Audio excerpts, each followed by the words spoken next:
Hi guys, ಎಲ್ರಿಗೂ ನಮಸ್ಕಾರ. Last ವಿಡಿಯೋಲಿ ನಾವು ಕ್ಯಾಂಡಲ್ ಸ್ಟಿಕ್ ಬಗ್ಗೆ ತಿಳ್ಕೊಂಡ್ವಿ, ಎಕ್ಸ್ಪ್ಯಾನ್ಷನ್ ಯಾವ ಥರ ಆಗುತ್ತೆ ಅಂತ ತಿಳ್ಕೊಂಡ್ವಿ. ಈ ವಿಡಿಯೋಲಿ ICT ಕಾನ್ಸೆಪ್ಟ್ದು ಮೇಯ್ನ್ ಕಾನ್ಸೆಪ್ಟ್ ಲಿಕ್ವಿಡಿಟಿ ಮತ್ತು FVG ಬಗ್ಗೆ ತಿಳ್ಕೊಳ್ಳೋಣ. ಮಾರ್ಕೆಟಲ್ಲಿ ನಮಗೆ ಎರಡು ಕೆಲಸ ಮಾಡುತ್ತೆ ಮಾರ್ಕೆಟ್. ಐದರ್ ಒಂದು ಲಿಕ್ವಿಡಿಟಿ ತೊಗೊಳಕ್ಕೆ ಹೋಗುತ್ತೆ, ಇಲ್ಲ ಅಂದರೆ ಇಂಬ್ಯಾಲೆನ್ಸ್ನ ಫಿಲ್ ಮಾಡೋಕ್ಕೆ ಹೋಗುತ್ತೆ. ಸೊ ನಮಗೆ ಲಿಕ್ವಿಡಿಟಿ ಮತ್ತು ಇಂಬ್ಯಾಲೆನ್ಸ್ ಅನ್ನೋದು ಸಿಕ್ಕಾಪಟ್ಟೆ ಇಂಪಾರ್ಟೆಂಟ್ ಕಾನ್ಸೆಪ್ಟ್ಸು. ನಾವು ಪ್ರತಿ ಟ್ರೇಡ್ನ ನಾವು ಮಾಡಬೇಕಿದ್ರೆ ಇದನ್ನು ನೋಡಿಕೊಂಡ್ರೆ ಟ್ರೇಡ್ ಮಾಡೋದು. ಸೊ ನಾವು ಈ ವಿಡಿಯೋಲಿ ಲಿಕ್ವಿಡಿಟಿ ಬಗ್ಗೆ ತಿಳ್ಕೊಳ್ಳೋಣ. ಸ್ವಿಂಗ್ ಪಾಯಿಂಟ್ಸ್ನ ನಾವು ಲಿಕ್ವಿಡಿಟಿ ಅಂತ ಹೇಳ್ತೀವಿ. ನಮಗೆ ಒಂದು ಸ್ವಿಂಗ್ ಪಾಯಿಂಟ್ ಫಾರ್ಮ್ ಆಗಬೇಕು ಅಂದರೆ 3 ಕ್ಯಾಂಡಲ್ಸಿಂದ ಫಾರ್ಮ್ ಆಗಿರುತ್ತೆ. ಸೊ ನಮಗೆ ಒಂದು ಸ್ವಿಂಗ್ ಪಾಯಿಂಟಲ್ಲಿ ಯಾವಾಗಲೂ ಫಸ್ಟ್ ಕ್ಯಾಂಡಲ್ ಅಂದರೆ ಕ್ಯಾಂಡಲ್ ಒಂದು ಲೋ ಸ್ವೀಪ್ ಆಗಿ ಕ್ಯಾಂಡಲ್ 2 ಕ್ಲೋಸರ್ ಕೊಟ್ಟಿರುತ್ತೆ. ಸೊ ಅದನ್ನು ನಾವು ಸ್ವಿಂಗ್ ಲೋ ಅಂತ ಹೇಳ್ತೀವಿ, ಇದನ್ನು ನಾವು ಸ್ವಿಂಗ್ ಐ ಅಂತ ಹೇಳ್ತೀವಿ. ಇಲ್ಲಿ ನೀವು ಅಬ್ಸರ್ವ್ ಮಾಡಿ, ಕ್ಯಾಂಡಲ್ 1ನ ಲೋನ ಸ್ವೀಪ್ ಆಗಿ ಕ್ಯಾಂಡಲ್ 2 ಬುಲಿಶ್ ಕ್ಯಾಂಡಲ್ ಆಗಿ ಫಾರ್ಮ್ ಆಗಿದೆ. ಸೊ ನಮಗೆ ಕ್ಯಾಂಡಲ್ 3 ಅದೇ ಸೇಮ್ ಕಂಟಿನ್ಯೂಯೇಷನ್ ಆಗಿದೆ. ಸೊ ಅದನ್ನು ನಾವು ಸ್ವಿಂಗ್ ಲೋ ಅಂತ ಹೇಳ್ತೀವಿ, ಅಲ್ಲ ಸ್ವಿಂಗ್ ಪಾಯಿಂಟ್ ಅಂತ ಹೇಳ್ತೀವಿ. ಕೆಳಗಡೆ ಫಾರ್ಮ್ ಆಗೋ ಸ್ವಿಂಗ್ನ ನಾವು ಸ್ವಿಂಗ್ ಲೋ ಅಂತ ಹೇಳ್ತೀವಿ, ಮೇಲ್ಗಡೆ ಫಾರ್ಮ್ ಆಗೋ ಐನ ನಾವು ಸ್ವಿಂಗ್ ಐ ಅಂತ ಹೇಳ್ತೀವಿ. ಈಗ ಎಕ್ಸಾಂಪಲ್ ನೋಡೋಣ. ನಮಗೆ ಇಲ್ಲಿ ಯಾವ್ಯಾವ ಸ್ವಿಂಗ್ ಪಾಯಿಂಟ್ಸ್ ಇರುತ್ತೆ ಅದನ್ನೆಲ್ಲನೂ ನಾವು ಸ್ವಿಂಗ್ ಹೈ ಆ್ಯಂಡ್ ಲೋ ಅಂತ ಹೇಳ್ತೀವಿ.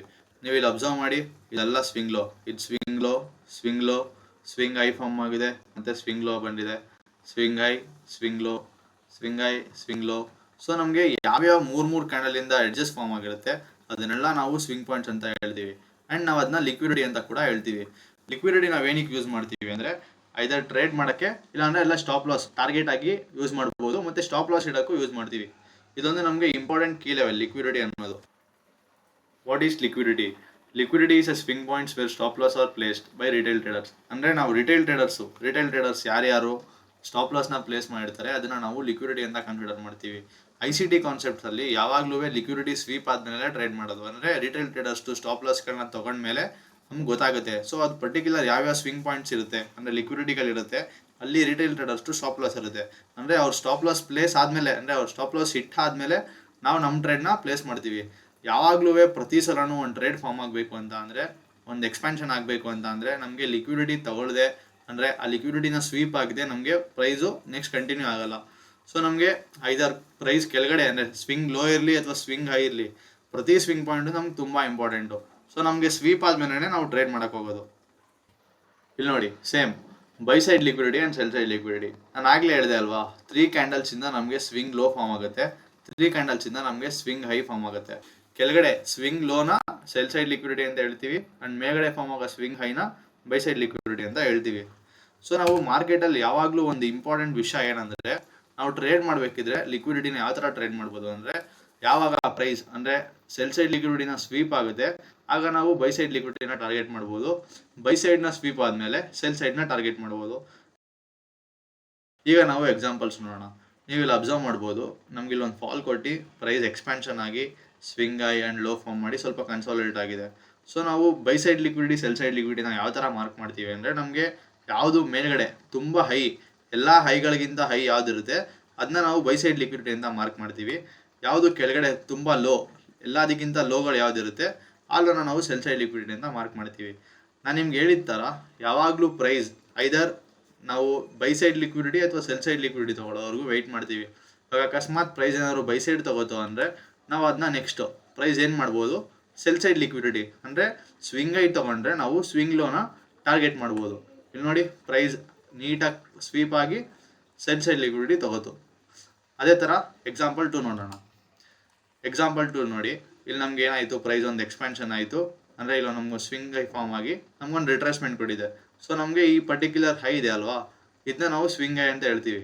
ಇದೆಲ್ಲನೂ ಸ್ವಿಂಗ್ ಹೈಗಳೇ, ಬಟ್ ಹೈಯಲ್ಲಿ ಇರುತ್ತೆ ನೋಡಿ, ತುಂಬ ಮೇಲ್ಗಡೆ ಇರುತ್ತಲ್ಲ, ಎಲ್ಲ ಹೈಗಳಿಗಿಂತ ಹೈಯರ್ ಹೈನ ನಾವು ಬೈ ಸೈಡ್ ಲಿಕ್ವಿಡಿಟಿ ಅಂತ ಹೇಳ್ತೀವಿ.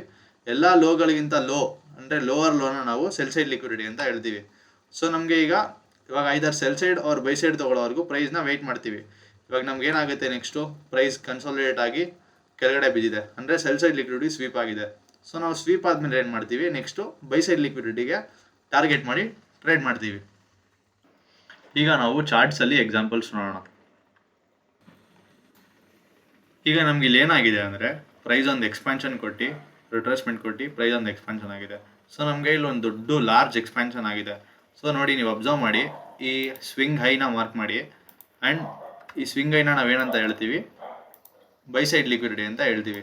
ಅದೇ ಥರ ನಮಗೆ ಸ್ವಿಂಗ್ ಲೋ ಇಲ್ಲೆಲ್ಲ ಇದೆ, ಬಟ್ ನಮಗೆ ಎಲ್ಲದಕ್ಕಿಂತ ಇರೋ ಲೋ ಯಾವುದು ಅಂದರೆ ಸ್ವಿಂಗ್ ಲೋ ಇದಿದೆ. ಎಲ್ಲ ಲೋಗಳಿಗಿಂತ ಲೋ ಯಾವುದು ಇದು. ಸೊ ನಾವು ಇದನ್ನ ಸೆಲ್ ಸೈಡ್ ಲಿಕ್ವಿಡಿಟಿ ಅಂತ ಹೇಳ್ತೀವಿ. ಸೊ ನೀವು ಇಲ್ಲಿ ಅಬ್ಸರ್ವ್ ಮಾಡಿದ್ರೆ ಪ್ರೈಸು ಆ buy side liquidity and sell side liquidity ಎರಡರೂ ಮಧ್ಯಾಹ್ನ ಇದೆ. ಇಲ್ಲಿ ನೋಡಿ, ಆ ಹೈ ಆ್ಯಂಡ್ ಈ ಲೋ ಒಳಗಡೆ ಪ್ರೈಸ್ ತುಂಬ ಕನ್ಸಾಲಿಡೇಟ್ ಆಗಿದೆ. ಸೊ ನಾವೇನು ಮಾಡ್ತೀವಿ, either swing high or swing low ಅಂದರೆ sell side or buy side ತೊಗೊಳ್ಳೋವರೆಗೂ ವೆಯ್ಟ್ ಮಾಡ್ತೀವಿ. ಯಾವಾಗ ಪ್ರೈಸ್ ಒಂದು ಸೈಡ್ ತೊಗೊಳುತ್ತೆ ಅದನ್ನ ನಾವು ಟಾರ್ಗೆಟ್ ಮಾಡ್ಬೋದು. ನೀವು ಇಲ್ಲಿ ಏನು ಅಬ್ಸರ್ವ್ ಮಾಡ್ಬೋದು ಅಂದರೆ sell side liquidity buy side ಲಿಕ್ವಿಡಿಟಿಗಿಂತ ತುಂಬ ಹತ್ರ ಇದೆ. ಸೊ ನಮಗೆ ಸೆಲ್ ಸೈಡ್ ಲಿಕ್ವಿಡಿಟಿ ತೊಗೊಳ್ಳೋ ಚಾನ್ಸಸ್ ಜಾಸ್ತಿ ಇದೆ. ಸೊ ನಾವು ಅಕಸ್ಮಾತ್ ಏನಾದ್ರು ಪ್ರೈಸ್ ಸೆಲ್ ಸೈಡ್ ಲಿಕ್ವಿಡಿಟಿ ತೊಗೊಂಡ್ರೆ, ಇವಾಗ ನೋಡಿ ಸೆಲ್ ಸೈಡ್ ಲಿಕ್ವಿಡಿಟಿ ಪ್ರೈಸ್ ತೊಗೊಂಡು, ಸೊ ನಾವೇನು ಮಾಡ್ಬೋದು ನೆಕ್ಸ್ಟು ಈ ಪರ್ಟಿಕ್ಯುಲರ್ ಬೈ ಸೈಡ್ ಲಿಕ್ವಿಡಿಟಿನ ಟಾರ್ಗೆಟ್ ಮಾಡ್ಬೋದು. ನೋಡಿ ಪ್ರೈಸ್ ನೀಟಾಗಿ ರೆಸ್ಪೆಕ್ಟ್ ಆಗಿ ರಿಟ್ರೇಸ್ಮೆಂಟ್ ಕೊಡ್ತಿದೆ ಎಕ್ಸ್ಪಾನ್ಷನ್ಗೆ. ಸೊ ಎಕ್ಸ್ಪಾನ್ಷನ್ ಆಯಿತು, ಮತ್ತೆ ನೋಡಿ ಒಂದು ರಿಟ್ರೇಸ್ಮೆಂಟ್ ಬರ್ತಾ ಇದೆ, ರಿಟ್ರೇಸ್ಮೆಂಟ್ ಬಂದು ಎಕ್ಸ್ಪಾನ್ಷನ್ ಆಗುತ್ತೆ. ನೋಡಿ ಎಕ್ಸ್ಪಾನ್ಷನ್ ಆಯಿತು. ಸೊ ನಮ್ಮ ಟಾರ್ಗೆಟ್ ಏನು, ಬೈ ಸೈಡ್ ಲಿಕ್ವಿಡಿಟಿ ರೀಚ್ ಆಯಿತು. ಈಗ ನಾವು ಇನ್ನೊಂದು ಎಕ್ಸಾಂಪಲ್ ನೋಡೋಣ. ಇಲ್ಲಿ ನೋಡಿ ನಮಗೆ ಇಲ್ಲೊಂದು ಎಕ್ಸ್ಪಾನ್ಷನ್ ಕೊಟ್ಟಿದೆ. ಸೊ ನಮ್ಗೆ ಇಲ್ಲಿ ಎಕ್ಸ್ಪಾನ್ಷನ್ ಆದಮೇಲೆ ಏನಾಗಿದೆ, ಒಂದು ಒಳ್ಳೆ ಫಾಲ್ ಕೊಟ್ಟು ಪ್ರೈಸ್ ಮತ್ತೆ ಅಲ್ಲಲ್ಲೇ ಆಟ ಆಡಿ ಮತ್ತೆ ಎಕ್ಸ್ಪಾನ್ಷನ್ ಮೇಲಾಗಿದೆ. ಸೊ ನಾವಿಲ್ಲಿ ಏನು ಅಬ್ಸರ್ವ್ ಮಾಡ್ಬೋದು, ನಮಗೆ ಇಲ್ಲಿ ಲಿಕ್ವಿಡಿಟಿ ಇದೆ ಅಂದರೆ ಇದೇನದು ಮೇಲ್ಗಡೆ ಇರೋ ಲಿಕ್ವಿಡಿಟಿನ ನಾವು ಬೈ ಸೈಡ್ ಲಿಕ್ವಿಡಿಟಿ ಅಂತ ಹೇಳ್ತೀವಿ. ಸೊ ನಮಗೆ ಏನು ಲಿಕ್ವಿಡಿಟಿ ಹೇಳ್ಬೋದು, ಇವಾಗ ಸೆಲ್ ಸೈಡ್ ಲಿಕ್ವಿಡಿಟಿ ಕೆಳಗಡೆ ಯಾವ್ದು ತಗೋತೀರಾ, ಇದನ್ನ ಕನ್ಸಿಡರ್ ಮಾಡ್ಬೋದಾ, ಇದನ್ನ ಕನ್ಸಿಡರ್ ಮಾಡ್ಬೋದಾ, ಇದನ್ನ ಮಾಡ್ಬೋದಾ. ನಾನು ಏನಂತ ಹೇಳಿದೆ, ಯಾವುದು ಲೋ ತುಂಬ ಲೋ ಯಾವುದಿರುತ್ತೆ, ಇಟ್ ಸ್ವಿಂಗ್ ಪಾಯಿಂಟ್ ಎಲ್ಲ ಲೋಗಳಿಗಿಂತ ಲೋ ಯಾವುದಿರುತ್ತೆ ಅದನ್ನ ನಾವು ಕನ್ಸಿಡರ್ ಮಾಡ್ಬೋದು. ಸೊ ನಾವು ಇದನ್ನ ಸೆಲ್ ಸೈಡ್ ಲಿಕ್ವಿಡಿಟಿ ಅಂತ ಹೇಳ್ತೀವಿ. ಸೊ ನಮಗೆ ಇಲ್ಲಿ ಬೈ ಸೈಡ್ ಲಿಕ್ವಿಡಿಟಿಗೆ ಪ್ರೈಸ್ ಆಲ್ರೆಡಿ ತುಂಬ ಹತ್ರ ಇದೆ. ಸೊ ನಾವೇನು ಮಾಡ್ಬೋದು, ಅಕಸ್ಮಾತ್ ಏನಾದರೂ price buy side liquidity sweep ಆದರೆ ನಾವು ಶಾರ್ಟ್ ಮಾಡ್ಬೋದು. ಇಲ್ಲಿ ನೋಡಿ ಪ್ರೈಸ್ ಏನಾಯಿತು, ಬೈ ಸೈಡ್ ಲಿಕ್ವಿಡಿಟಿ ತೊಗೊಂಡು ಏನಾಗ್ತಿದೆ, ಪ್ರೈಸು ನೀಟಾಗೆ ಫಾಲ್ ಆಗ್ತಾ ಇದೆ.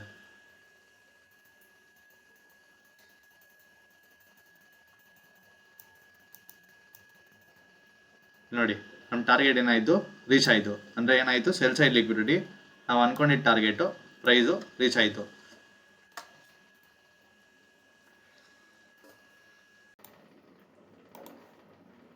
ಇಲ್ಲಿ ನೋಡಿ ನಮಗೆ ಇಲ್ಲೊಂದು ಎಕ್ಸ್ಪಾನ್ಷನ್ ಕೊಟ್ಟಿದೆ.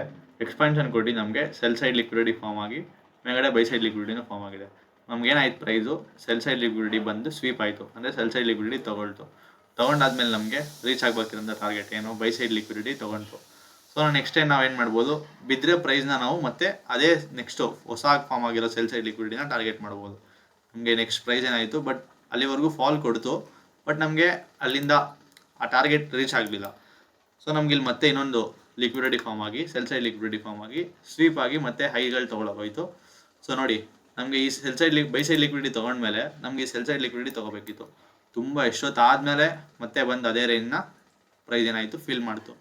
ಸೊ ನಮಗೆ ಪ್ರತಿ ಸಲ ಮಾರ್ಕೆಟಲ್ಲಿ ಒಂದು ಸೈಡ್ ಲಿಕ್ವಿಡಿಟಿಯಿಂದ ಇನ್ನೊಂದು ಸೈಡ್ ಲಿಕ್ವಿಡಿಟಿ ಪ್ರತಿದಿನ ಇದನ್ನೇ ಮಾರ್ಕೆಟಲ್ಲಿ ನಡೆಯೋದು. ಸೊ ನಾವು ಲಿಕ್ವಿಡಿಟಿ ಬಗ್ಗೆ ತುಂಬ ನೀಟಾಗಿ ಅರ್ಥ ಮಾಡ್ಕೊಂಡ್ರೆ ಬೈ ಸೈಡ್ ಸೆಲ್ ಸೈಡ್ ಎಲ್ಲ ಯಾವ ಥರ ವರ್ಕ್ ಆಗುತ್ತೆ ಅಂತ ನಾವು ಈಸಿಯಾಗಿ ಟ್ರೇಡ್ ಮಾಡ್ಬೋದು, ಈಸಿಯಾಗಿ ಟ್ರೇಡ್ಸ್ನ ವಿನ್ ಮಾಡ್ಬೋದು. ಸೊ ನನಗೆ ಈ ವಿಡಿಯೋ ನಿಮ್ಗೆಲ್ರಿಗೂ ಇಷ್ಟ ಆಗಿದೆ ಅಂತ ಅನ್ಕೋತೀನಿ. ಎಲ್ಲರೂ ಚೆನ್ನಾಗಿ ಟ್ರೇಡ್ ಮಾಡಿ, ನನ್ನ ಚಾನಲ್ನ ಸಬ್ಸ್ಕ್ರೈಬ್ ಮಾಡ್ಕೊಳ್ಳಿ.